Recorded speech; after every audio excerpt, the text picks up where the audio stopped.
وبعدين لما قبليها كان العمليه بتاعت لو تذكروا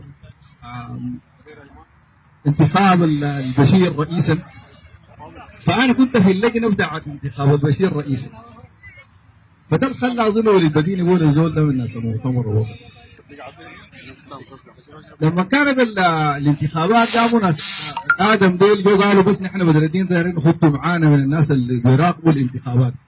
الناس قالوا بدر الدين ده بيقع معنا ادم ديل ذاته شنو ما بعرفه، لكن اظنهم كده شويه اظن.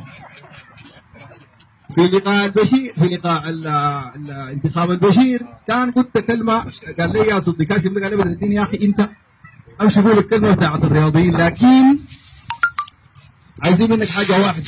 قلت له شو؟ قال لي ما تخرب. قلت له ما بعرف. الكلام ده جابه شنو؟ انه نحن كلنا كهلالات فينا المؤتمر وفينا الشيوعي وفينا اي لونيه سياسيه، ده درجات فكريه احنا ما عندنا فيها، لكن في النهايه كل الناس بتلتقي في حاجه اسمها الهلال. هو اللي جمع كل الناس دي. اللجنه الحاليه دي يا اخواننا والله نتمنى ليه كل توفيق، واعتقد انه صحيح يعني عليهم مسؤوليه كبيره، لكن برضه بيحتاجوا لدعم الناس كلها ووقفتها. انا بعرف انه الناس عندهم افكار كثيره جدا جدا عايزين يطرحوها،